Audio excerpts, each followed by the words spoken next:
Ya, terima kasih. Tetap semangat ya. Mudah-mudahan apa yang sudah kita obrolkan tadi bisa bermanfaat. Ini cukup menarik. Sudah kita mulai masuk ke hal-hal yang ya menurut Mas Anies ini nantinya bisa mengedukasi, menginspirasi, juga bisa memberikan motivasi kepada masyarakat. Sebenarnya demokrasi yang terjadi ini nggak usah jauh-jauh, di Jember saja seperti apa ini. Kita lanjutkan lagi pertanyaannya, Mas Anies. Seperti yang saya katakan tadi, Mas Anies menjadi KPU tahun 2014 ya, 2019 ya. Ini kan kita sesaat lagi ini akan menghadapi kontestasi pilkada. Tapi saya lagi-lagi tidak berbicara itu, Mas Anies. Meskipun toh nanti semuanya memiliki kesempatan yang sama, siapapun berhak nyalon, siapapun berhak maju. Tetapi dengan adanya aturan-aturan ini, siapa nanti yang akan maju menjadi kontestasi politik pilkada di Jember. Tapi yang ingin saya tanyakan, pergeseran nilai-nilai demokrasi dari pemilu ke pemilu, dari pemilihan ke pemilihan. Seperti tahun 2019 pada era Mas Anies, sekarang sudah masih tetap 2011 tapi sudah bergeser pola pikirnya masyarakat Jember mungkin. Seperti apa Mas Anies sebenarnya? Apakah demokrasi ini dengan adanya pelaksanaan-pelaksanaan yang mencerminkan demokrasi ini, menurut Mas Anies masyarakat Jember ini tahu betul? Apakah hanya sekedar ikut-ikutan berbicara atau hanya disetir oleh salah satu pihak mengatakan iki loh demokrasi Jember sudah bagus dan sebagainya. Menurut pandangan Mas Anies saat ini masyarakat Jember seperti apa? Ya, jadi kalau kita berbicara tentang demokrasi itu kan sebetulnya sistem saja ya. Dan sistem itu kan pilihan akhirnya. Kita akan memilih dengan sistem apa ya. Untuk apa? Untuk mencapai cita-cita, kan kira-kira begitu ya. Tentu cita-cita setiap bangsa ya adalah mencapai kemakmuran ya, keadilan bagi seluruh masyarakatnya. Nah, ketika ya undang-undang sudah mengamanatkan kita ya untuk menggunakan sistem ini ya, siap atau tidak siap ya kita harus melaksanakan itu gitu ya. Yang kedua ya, saya belum sampai pada kesimpulan bahwa terjadi pergeseran nilai dalam proses demokrasi kita ya, bahwa kemudian ketika kita amati lebih detail ya, memang ada perubahan kualitas dalam demokrasi kita. Ada perubahan kualitas ya. Nah, perubahan kualitas itu ya, itu tentu tidak dipengaruhi oleh faktor-faktor teknis, tapi dipengaruhi oleh faktor-faktor substantif ya. Nah, ukurannya apa ya? Ukurannya sebetulnya sederhana saja.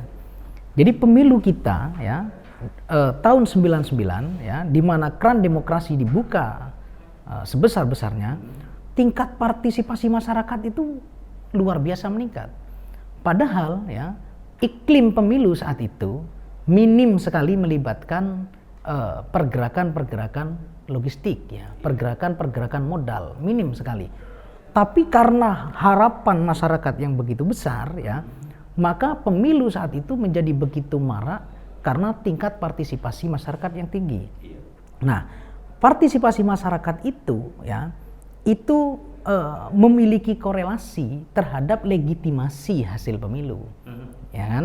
Nah, legitimasi itu ya, itu bagian daripada parameter kualitas daripada pemilu. Salah satu acuan ya? Salah satu saja ya. Nah, persoalannya adalah ya, ketika proses pemilihan ini berjalan sedemikian rupa ya, dari pemilu ke pemilu, ternyata tingkat partisipasi masyarakat itu makin lama makin rendah ya. Keterlibatan masyarakat tidak makin luas. Yang secara substantif tadi pelaksanaannya semakin baik, partisipasinya semakin turun. Iya. Jadi yang pertama ya, ada dua hal tuh ya. Yang pertama ya, pelaksanaan pemilu secara teknis itu makin modern. Iya. Ya.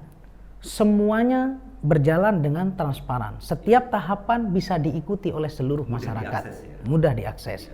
Ya. Kemudian yang kedua, keterlibatan ya dan mobilisasi modal dari pemilu ke pemilu makin hari makin besar. Tapi kenapa tingkat partisipasi makin rendah? Yang artinya kualitas demokrasi kita juga tidak makin baik, gitu kan? Kenapa itu terjadi ya? Karena dalam pemilu itu kan bukan hanya proses pemilihan, tapi di situ juga ada proses keterpilihan. Jadi ketika kemudian proses pemilihannya berjalan dengan baik, ya, tidak diikuti dengan proses keterpilihan dengan baik, artinya mereka yang berhasil lolos dalam seleksi alam itu tadi sehingga lahir menjadi pemimpin, tidak betul-betul mengakomodir kepentingan yang lebih besar, maka akan melahirkan kekecewaan. Kekecewaan itulah yang kemudian menimbulkan apatisme pada pemilu berikutnya. Apatisme itu tentu tidak bisa diobati dengan pergerakan modal. Sebesar apapun logistik yang akan dikeluarkan, ya, itu justru ya tidak akan meningkatkan tingkat partisipasi. Sama halnya dengan ya bagaimana penyelenggara pemilu itu ya dengan sosialisasinya mendorong masyarakat untuk hadir di TPS, faktanya itu juga tidak membuat angka partisipasi kita meningkat ya. Nah, ini menarik Mas, tapi saya ingin memasukkan satu ungkapan ini, tapi bukan ungkapan masyarakat Indonesia, tapi hanya masyarakat Indonesia menilai pelaksanaan demokrasi di luar negara kita nih. Kita datang, kita mencoblos, dengan kita tidak datang, tidak mencoblos, kalau proses demokrasinya ini baik, katanya sama saja. Dalam artian sudah terwakilkan. Tapi apakah faktor dari tingkat kehadiran ini, pola pikir masyarakat, terutama Jember nih, apakah sudah ada yang seperti itu? Memang masyarakat kita itu beragam, ya, baik dari tingkat pendidikan maupun dari tingkat kesadaran, ya, itu berbeda-beda. Nah, hari ini, ya, kita ini kan hendak memaksimalkan, ya, tingkat pemahaman dan kesadaran itu, ya, menjadi lebih tingkat kehadiran supaya besar, legitimit besar juga. Supaya apa? Supaya kekecewaan ya masyarakat terhadap hasil pemilu berikutnya itu tidak digunakan ya oleh oportunis politik ya untuk meraup kekuasaan.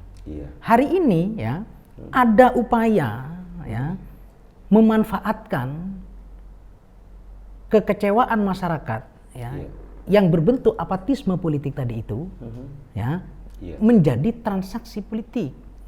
Nah, transaksi politik itu ya sesuatu yang memang ya sengaja dilakukan oleh oportunis politik ya untuk meraup kekuasaan. Sehingga hasilnya kemudian jangan heran kalau kita berada pada situasi di mana lahirnya oligarki politik ya dibidani oleh proses persalinan yang demokratis. Seperti itu. Jadi kenyataannya oligarki politik ya. Tapi proses kelahirannya ya melalui persalinan yang demokratis. Nah, ini sesuatu yang menjadi PR kita bersama ya. Apa PR itu? Membuat masyarakat tidak putus asa dengan hasil-hasil pemilu berikutnya, bahwa di depan masih ada harapan ya. Nah, harapan-harapan itulah yang harus terus kita tumbuh kembangkan, kita bangun kepada masyarakat sehingga lahir kepercayaan diri untuk membangun demokrasi yang lebih kuat.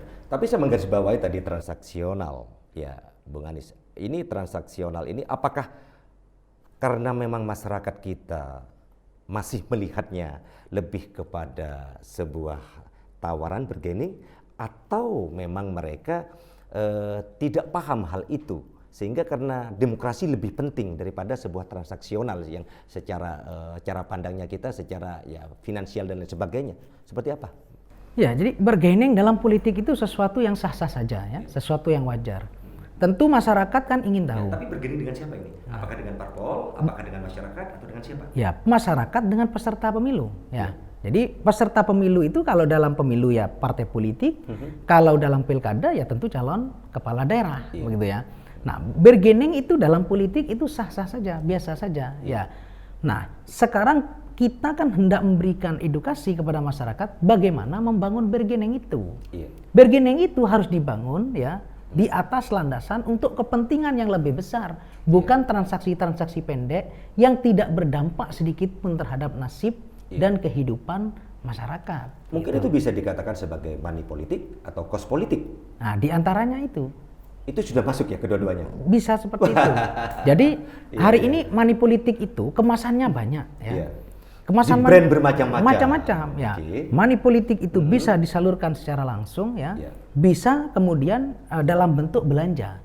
Nah, belanja ini digunakan untuk apa? Digunakan untuk membentuk persepsi masyarakat. Nah, membentuk persepsi masyarakat itu sudah menggunakan menggunakan biaya itu.